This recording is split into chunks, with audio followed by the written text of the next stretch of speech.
Hello students, आइए जो start करते हैं आज सेकेंडरी सेल को। तो लास्ट वीडियो लेक्चर में जो हमने बात किया था किस पे, प्राइमरी सेल पे। अब देखिए हम बैटरी को डिस्कस कर रहे हैं और बैटरी में हम प्राइमरी सेल पे बात कर चुके हैं।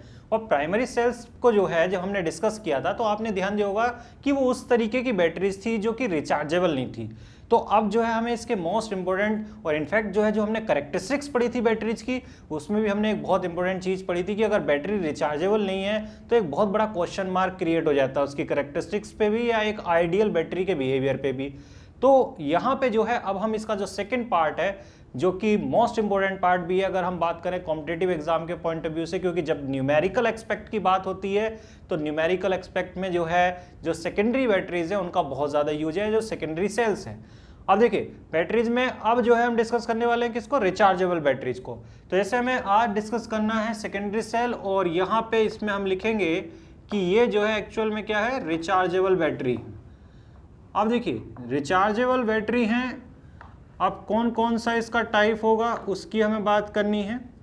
लेकिन इसमें जो है जब टाइप को डिस्कस करेंगे तो सबसे पहले और जो मोस्ट इंपॉर्टेंट हमें डिस्कस करना है वो है लेड स्टोरेज बैटरी। अब देखिए ये नाम सुनते ही जो है आपको ऐसा लगने लगा होगा कि इस तरीके की बैटरीज को जो है आप डेली लाइफ में जो है कई जगह यूटिलाइज कर रहे हो। और डेफिनेटली मैं जब इसका डायग्राम दिखाऊंगा आपको और इसके बारे में जब बताना शुरू करूंगा तो एग्जैक्टली आपको लगेगा नहीं इसको तो हम जो है कई जगह डेली लाइफ में यूज करें। अब देखिए यहाँ पे मैंने एक जो है इसकी पिक्चर जो है शो की है जिसको आप देख सकते हैं और जिसको देख के आपको लग रहा होगा कि हाँ इसको जो है हम कई जगह पे यूज करें। जैसे आपको ध्यान होगा कि इस तरीके की पर्टिकुलर बैटरी को जो है हम किस में यूज करते हैं, कार्स में, ठीक है। वहीं जो है उसके अलावा जो इन्वर्टर है उसमें भी इसका यूज होता है। इसके अलावा पहले जो है कुछ लोगों को याद होगा टीवी चलाने में भी जो है इन बैटरीज का यूज होता था, ठीक है। तो ये जो है पर्टिकुलर जो बैटरी आप देख रहे हैं इन्हीं पर्टिकुलर बैटरीज को जो है हम क्या बोलते हैं, लेड स्टोरेज बैटरी। अब क्या जब हम किसी भी पर्टिकुलर बैटरी को डिस्कस करते हैं तो हमें सबसे पहले जो है उसकी कंस्ट्रक्शन की बात करनी होती है। तो हम जो है बात करते हैं कंस्ट्रक्शन को लेके कि किस तरीके की इसकी कंस्ट्रक्शन होती है, एनोड क्या होता है, कैथोड क्या होता है, इलेक्ट्रोलाइट्स क्या यूज करेंगे, इस पर हमें डिस्कशन करना है, ठीक है। तो कंस्ट्रक्शन पॉइंट ऑफ व्यू से सबसे पहले जब हम ये बात करेंगे एनोड को लेके कि एनोड यहाँ पे क्या होगा, तो एनोड के रूप में जो हम यूज करते हैं पीवी शीट को, ठीक है, इसमें ध्यान रखना। अब देखिए कैथोड की जब बात करते हैं तो कैथोड में यहाँ पे PbO2 का यूज होता है, लेकिन PbO2 जो यूज होगा वो पीवी शीट पे ही कोटेड होगा। तो एक्चुअल में जो है हम यहाँ लिखेंगे PbO2 coated over PV sheet. और यहाँ पे इन दोनों से रिलेटेड एक बहुत जो इंटरेस्टिंग बात है वो ये है कि ये स्पंजी होने चाहिए और रफ होने चाहिए। वर्ड्स पे फोकस करना, स्पंजी और रफ होने चाहिए। और स्पंजी और रफ होने का लॉजिक जो है क्या है ये मैं क्लियरली आगे चल के एक्सप्लेन करूंगा कि क्यों हम स्पंजी और जो है रफ सरफेस की बात कर रहे हैं। अब देखिए इन सब के अलावा जब हम इलेक्ट्रोलाइट की बात करते हैं तो इलेक्ट्रोलाइट में बहुत स्पेसिफिक है।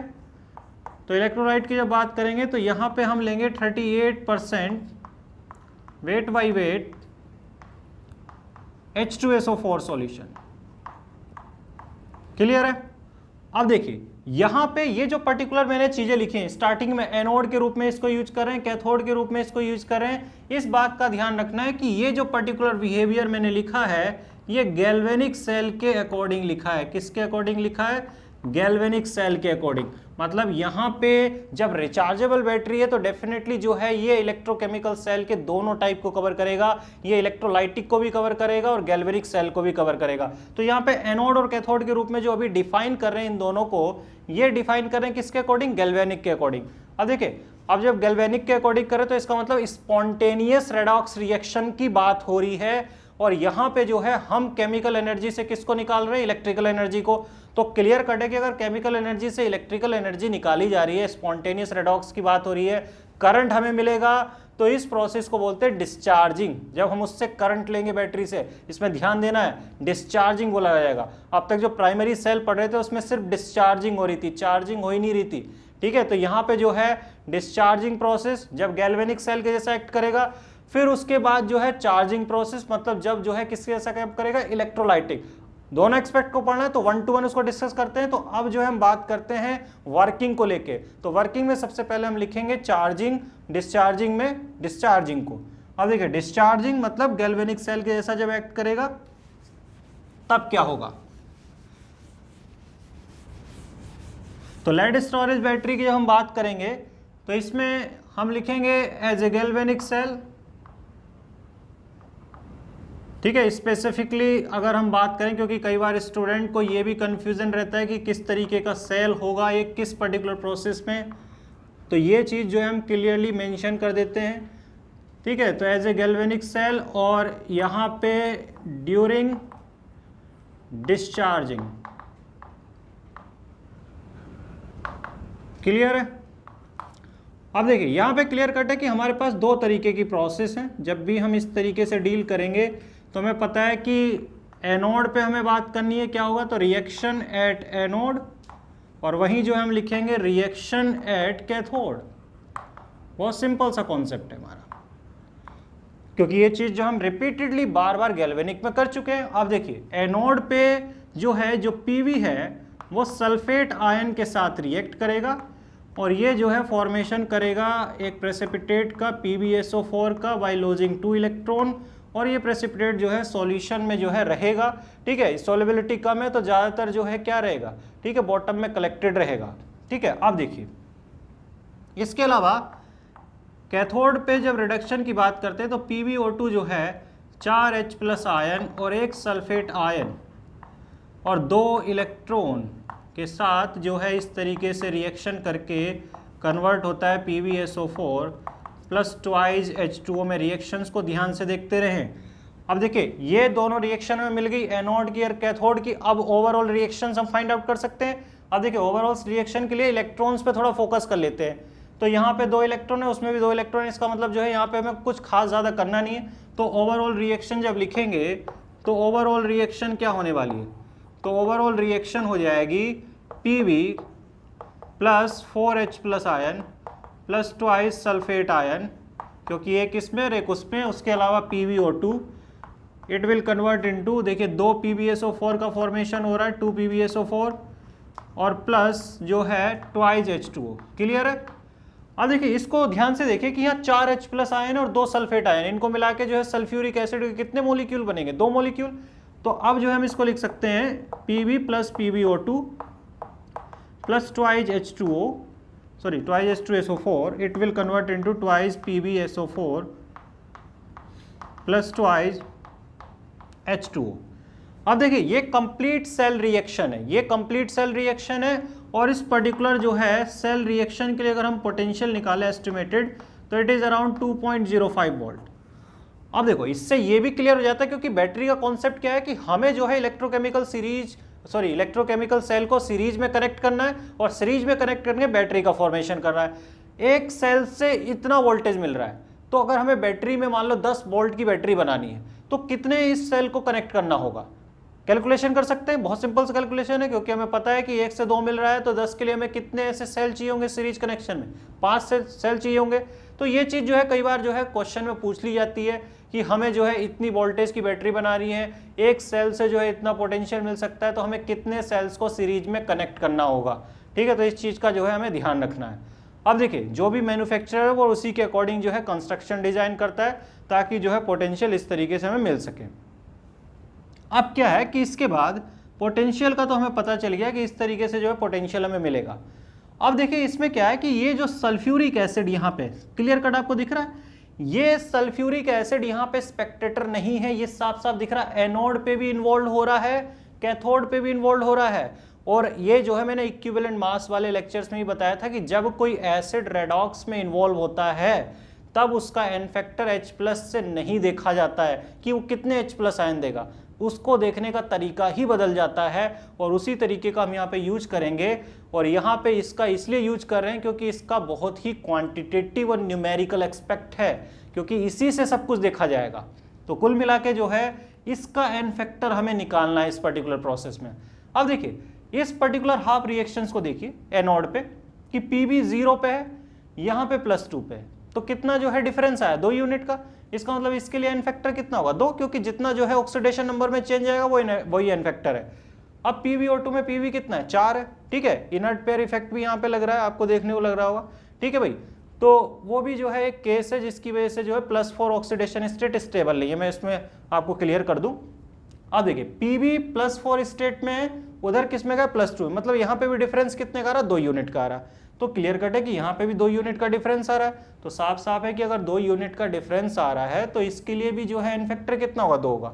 तो चाहे ऑक्सीडेशन वाले पार्ट की बात करें चाहे रिडक्शन के लिए, दोनों के लिए एन फैक्टर कितना है 2। अब देखो किसी भी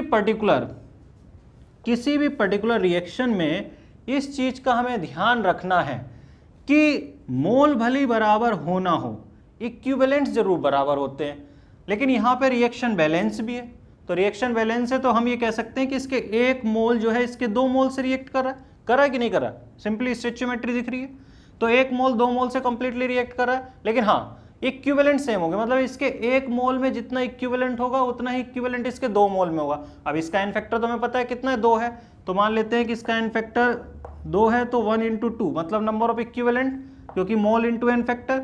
अब इसका मोल कितना 2, एन फैक्टर निकालना है।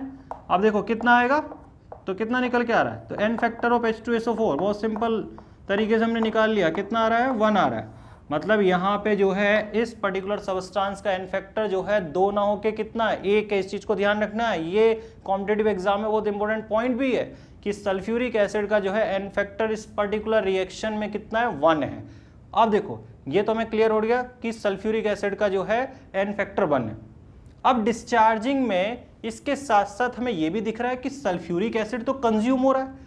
तो अगर सल्फ्यूरिक एसिड कंज्यूम हो रहा है तो इसका मतलब कि इसका जितना इक्विवेलेंट कंज्यूम होगा ड्यूरिंग डिस्चार्जिंग, उस पर्टिकुलर क्वांटिटी से हम ये पता लगा सकते हैं कि हमने बैटरी से कितना करंट लिया है, कितना चार्ज हमें मिला है, या कितने टाइम तक बैटरी को यूज किया। सब कुछ इसके अकॉर्डिंग देख सकते हैं, क्योंकि ये रेडॉक्स का हिस्सा है और इसकी कॉन्सेंट्रेशन चेंज हो रही है। और हम शुरुआत में जो है अगर हम बात करें तो इसके लिए जो है स्पेसिफिक कॉन्सेंट्रेशन डिफाइंड है, जो कि ऑलरेडी मैं लिख चुका हूँ 38% वेट बाई वेट।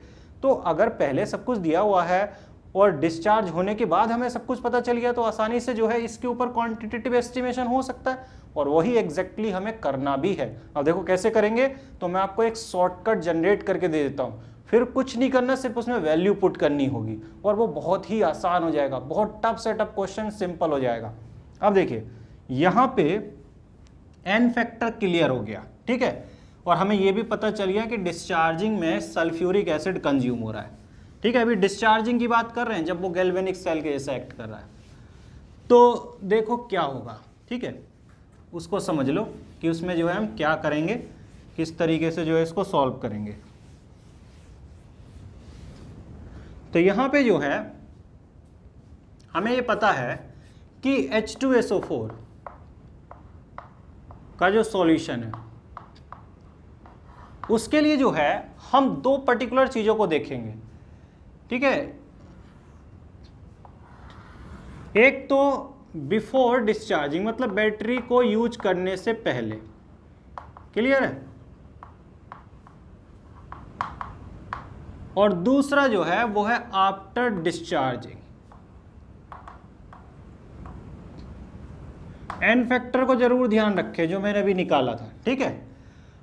अब देखो बिफोर डिस्चार्जिंग अगर हमें दिया है वेट बाई वेट परसेंटेज हमें गिवन है कि x1 है, क्लियर, वहीं हमें डेंसिटी दिया हुआ है ग्राम पर ml में इसी पर्टिकुलर सॉल्यूशन का D1 दिया हुआ है।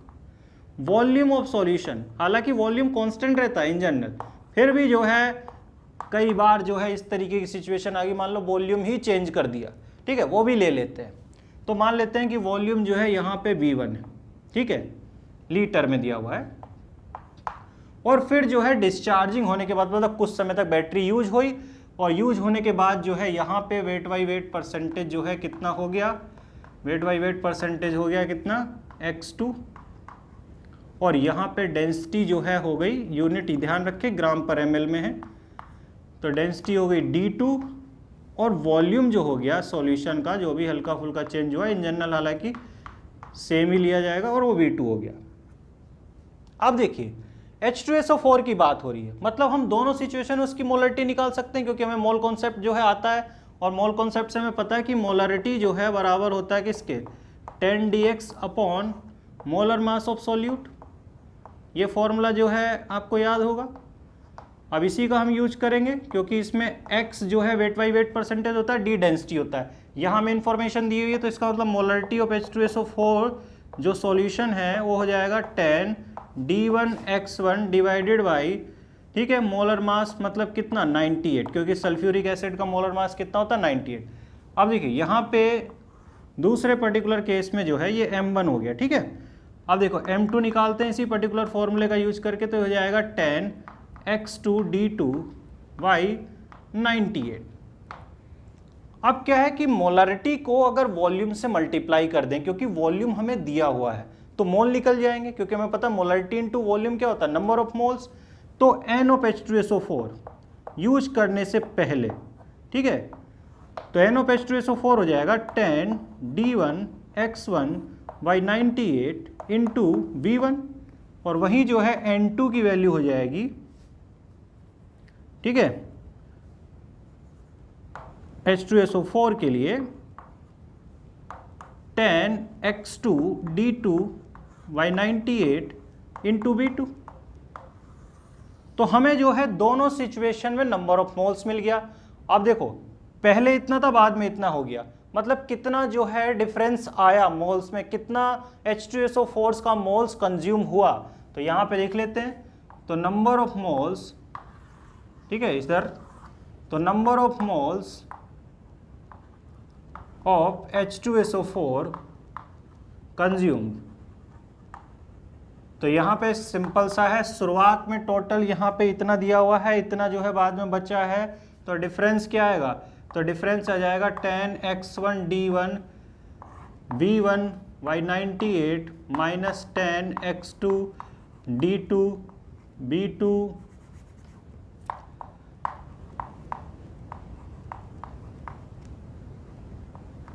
Divided by 98। अब देखिए यहाँ पे जो है कुछ चीज़ें हम कॉमन ले सकते हैं, और जनरली क्या है कि क्वेश्चन में वॉल्यूम जो है आपको क्या सेम दिया होगा, तो if V1 equals to V2 जो कि आपको मिलेगा, नॉर्मली जो है इस तरीके का बिहेवियर आपको दिखेगा, और अगर हम उसको कॉमन ले लें तो देखिए ये अल्टीमेटली जो है हो जाएगा 10 जो है V डिवाइडेड बाई 98, और ब्रैकेट में हो जाएगा x1 d1 minus x2 d2। ये डायरेक्ट फॉर्मूला आ गया। इस फॉर्मूले को जो है ध्यान रखना है, क्योंकि ये हमारे लिए बहुत इंपॉर्टेंट है, ये पर्टिकुलर फॉर्मूला। अब इस फॉर्मूले का यूज क्या है, तो फॉर्मूले का यूज क्या है कि थोड़ा सा अगर आप फ्लैशबैक में जाएंगे, और जो हमारा पहला लेक्चर था इलेक्ट्रोलाइटिक सेल का, उसको अगर आप ध्यान देंगे तो उसमें मैंने क्लियरली एक्सप्लेन किया था कि किसी भी रेडॉक्स में, किसी भी पर्टिकुलर रेडॉक्स में अगर हम नंबर ऑफ इक्विवेलेंट को फैराडे से जोड़ के देखें, तो जितना फैराडे होगा उतना ही इक्विवेलेंट की संख्या भी होगी। ये हमने वहाँ क्लियरली एक्सप्लेन किया था। और इस पर्टिकुलर सबस्टांस के लिए H2SO4 के लिए जब n फैक्टर यूनिटी हो, तो जितना मोल होगा उतना ही इक्विवेलेंट होगा, क्योंकि n फैक्टर 1 है, तो इसका मतलब मोल बराबर हो जाएगा किसके, इक्विवेलेंट के, क्योंकि हमें पता है मोल में अगर n फैक्टर से मल्टीप्लाई कर दें तो इक्विवेलेंट मिल जाते हैं। तो एक अगर n फैक्टर हो गया तो मतलब नंबर ऑफ इक्विवेलेंट भी उतना ही होगा। तो हम ये लिख सकते हैं number of equivalent of H2SO4 consumed during discharging,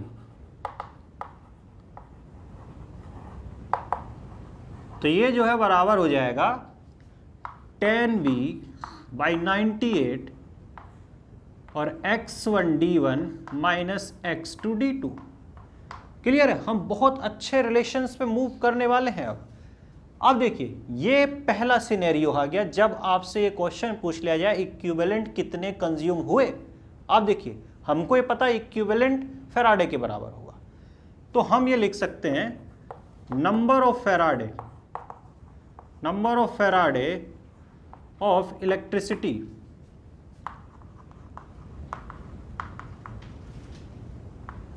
ठीक है, यूज्ड और प्रोवाइड भी लिख सकते हैं ड्यूरिंग डिस्चार्जिंग, और ये हमने यूज किया है, तो ये जो है बराबर हो जाएगा 10v/98 x1d1 माइनस x2d2 और F फेराडे। अब सिर्फ क्या किया, इसके आगे जो है फेराडे लगा दिया।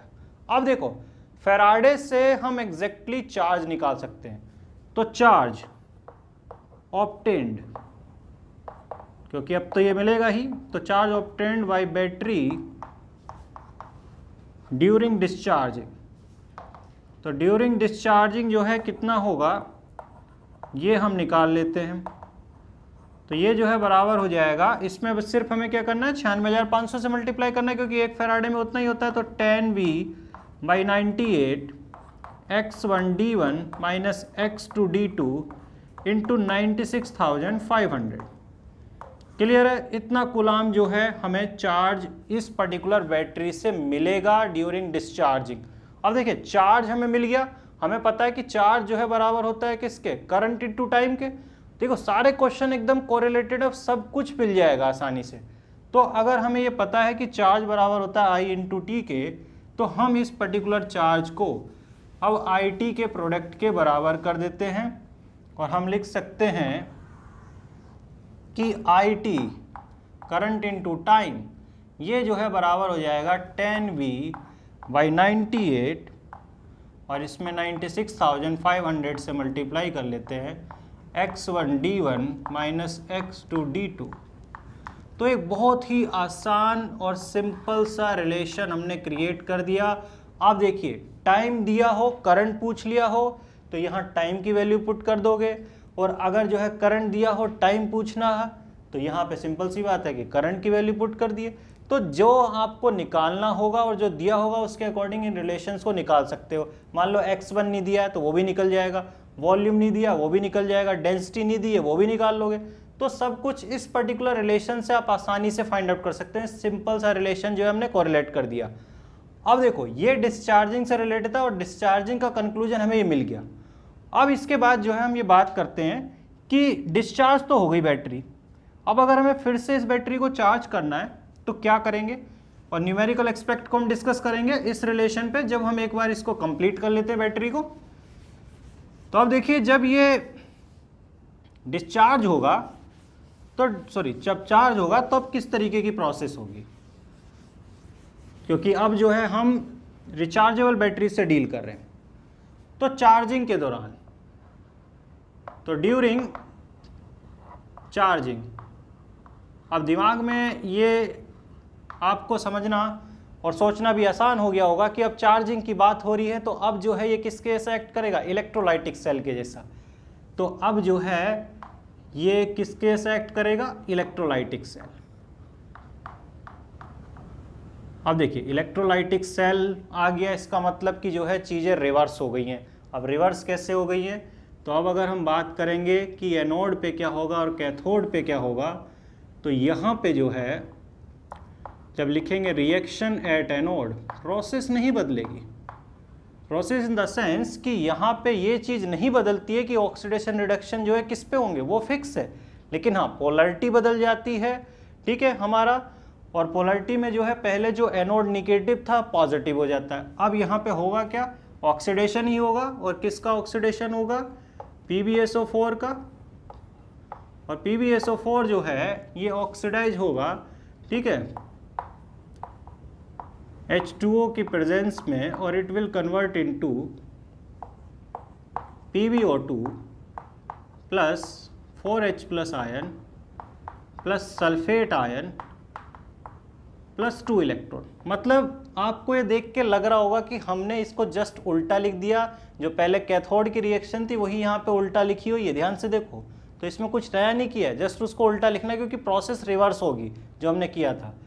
अब देखो वही जो है जब हम बात करते हैं रिएक्शन एट कैथोड, तो रिएक्शन एट कैथोड में भी सिंपली जो है हमें एनोड की रिएक्शन का रिवर्स लिखना है। एनोड की रिएक्शन क्या थी, तो उसमें PbSO4 जो था ये कन्वर्ट होगा किस में, बाई गेनिंग 2 इलेक्ट्रॉन, तो it will convert into Pb plus sulphate ion. तो कुछ इस तरीके की रिएक्शन हो जाएगी।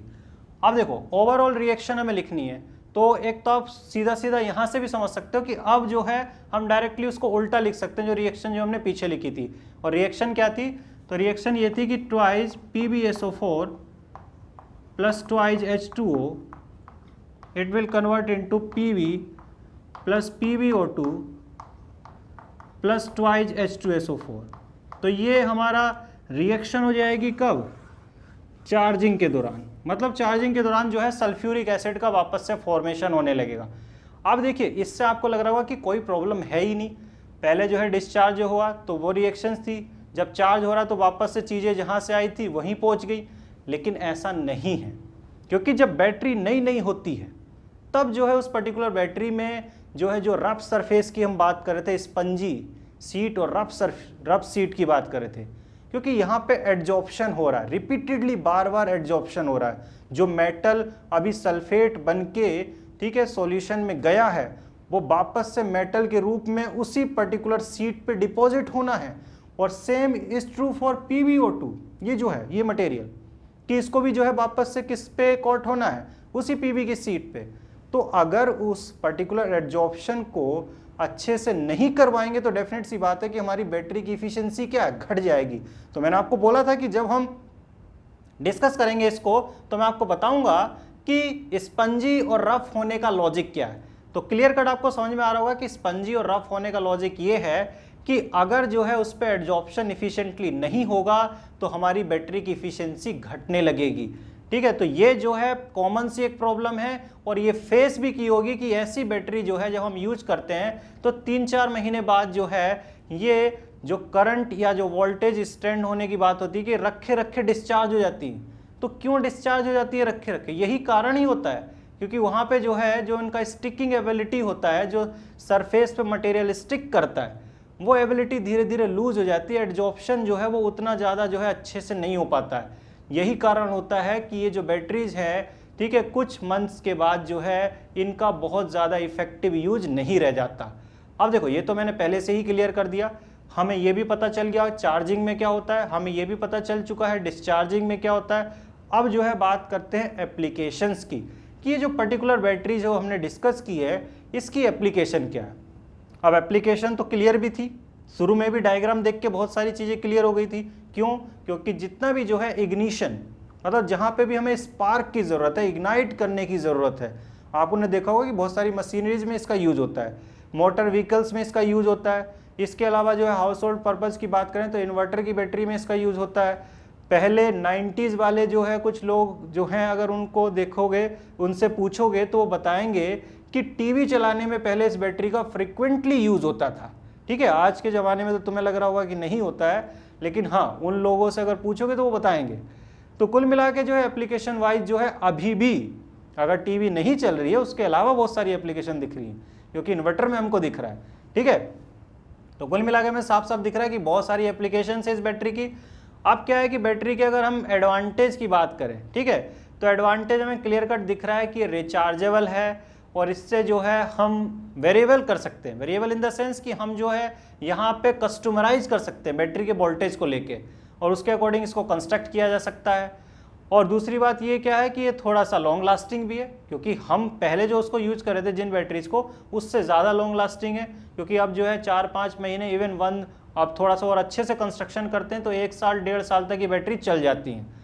अब क्या है कि इसके अलावा एक इम्पोर्टेंट चीज़ और है जिसको आपको नोट डाउन करना है, ठीक है इसमें, और वो ये कि ये जो पर्टिकुलर बैटरीज हैं इनसे हम बड़े बड़े इलेक्ट्रॉनिक डिवाइस चलाते हैं, जैसे कार वगैरह में यूज हो रही है, ठीक है, उसके अलावा जो है इन्वर्टर में यूज हो रही है। तो पहले वाले जो हमारे प्राइमरी सेल्स थे वो बहुत ही कॉम्पैक्टेड और स्मॉल डिवाइसेस में जो है पावर सप्लाई करते थे, लेकिन ये जो है ये बड़े बड़े डिवाइसेस को पावर सप्लाई करते हैं। तो ये चीज़ हमें क्लियर कट दिख रहा है कि इसकी एप्लीकेशन जो है उनसे कैसे बेटर है और क्या इनका एडवांटेज है ओवर, ठीक है, प्राइमरी सेल।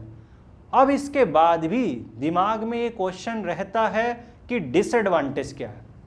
तो डिसएडवांटेज पॉइंट ऑफ व्यू से जब बात करते हैं तो इन पर्टिकुलर जो बैटरीज का जो मास होता है, जैसे मास की अगर हम बात करें तो इनकी डेंसिटी थोड़ी हैवी होती है, मतलब डेंसिटी वाइज ये थोड़े से हैवी होते हैं, तो बहुत ज़्यादा फ्रीक्वेंटली इसको मूव नहीं कर सकते, मतलब हैंडी नहीं है बहुत ज़्यादा ये।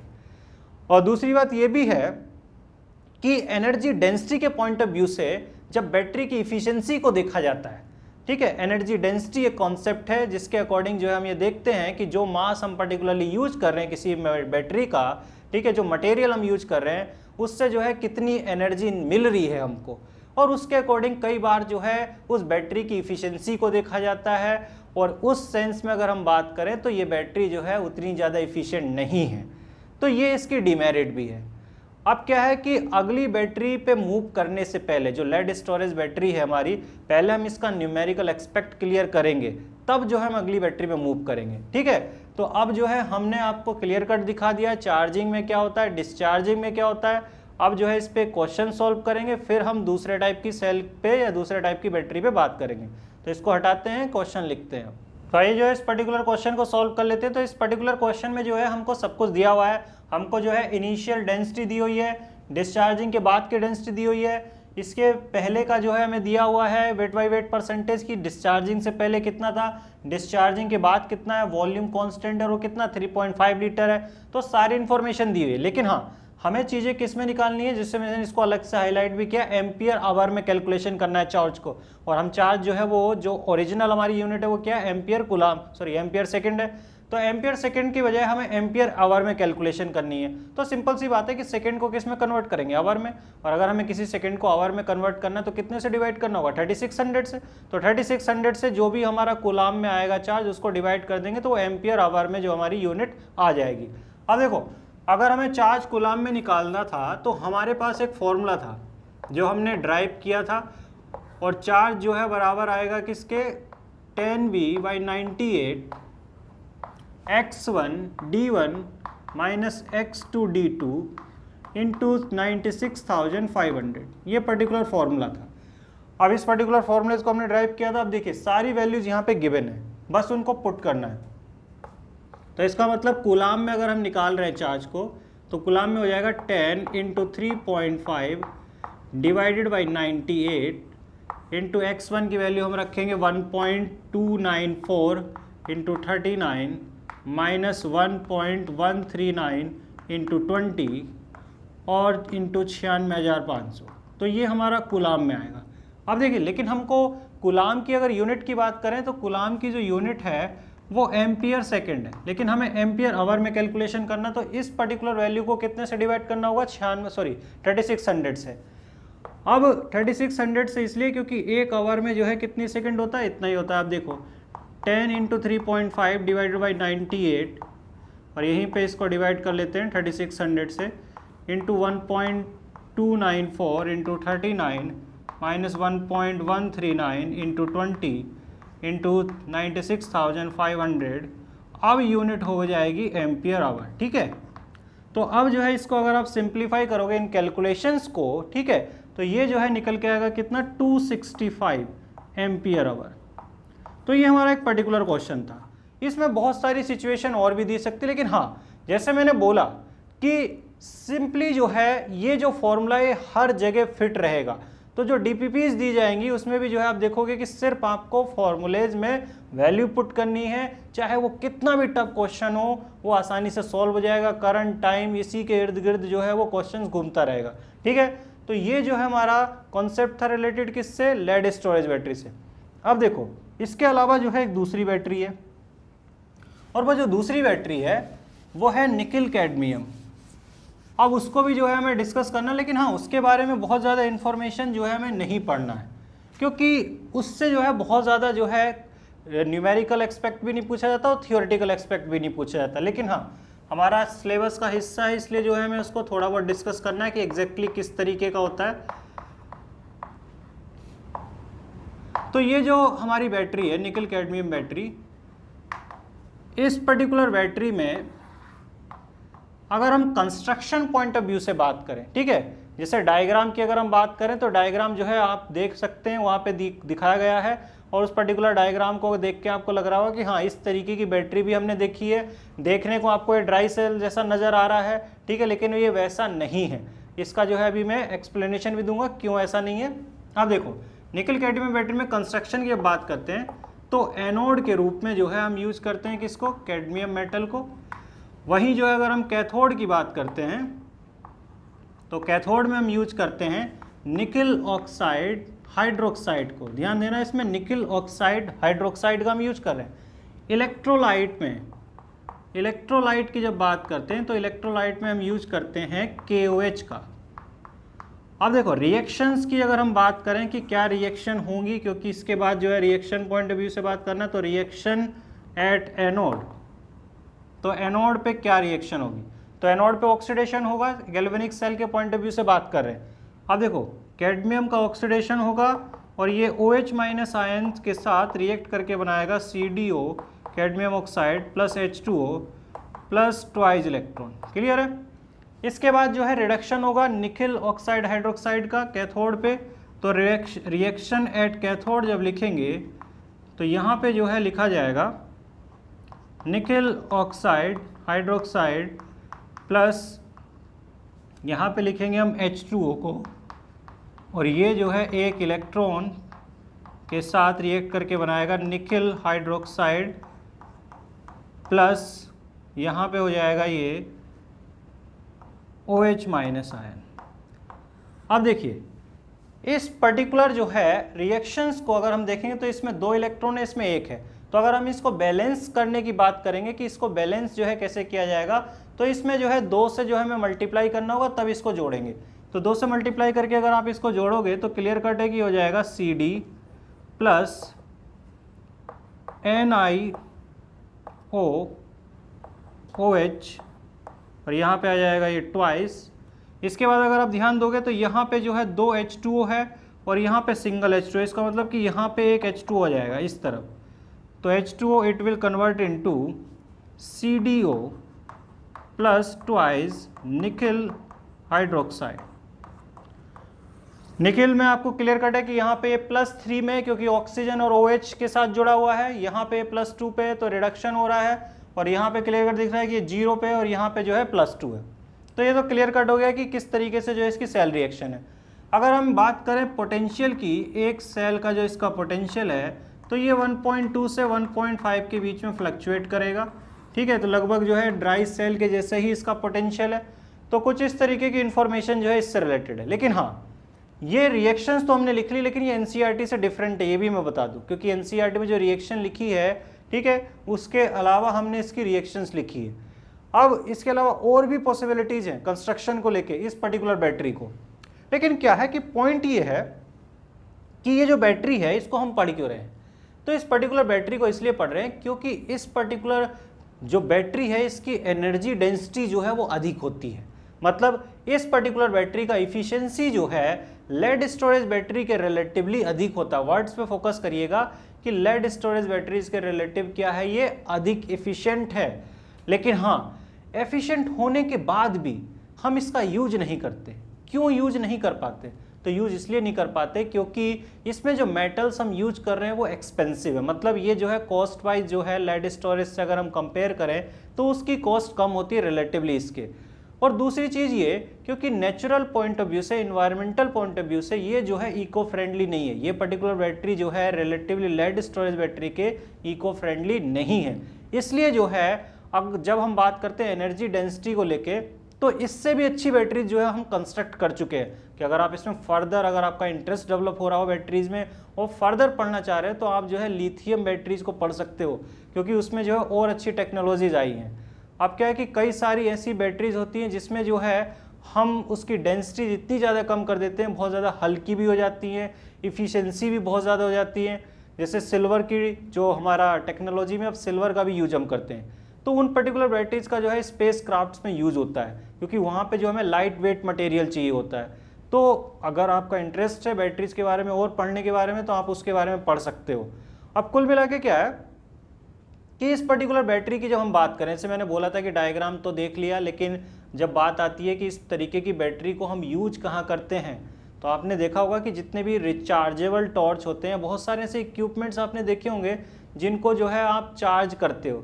जैसे आपने देखा LED वगैरह आती हैं कुछ, जिनको जो है चार्ज करते हो, डिस्चार्ज करते हो। तो उस तरीके की जो LEDs होती है उसमें किस तरीके की जो है बैटरीज यूज होती है, तो यही बैटरी जो है वहाँ पे आपको देखने को मिलेगा कि इसी तरीके की बैटरी जो है उसमें फ्रिक्वेंटली यूज होती हैं। लेकिन हाँ, जैसे मैंने बताया कि ये जो बैटरी है इसको जो है कॉमनली अब यूज नहीं किया जाता है, इसकी बजाय जो है अब लिथियम को जो है यूज किया जाता है, जो लिथियम बैटरीज है। तो ये जो है हमारा डिस्कशन था बैटरीज से रिलेटेड।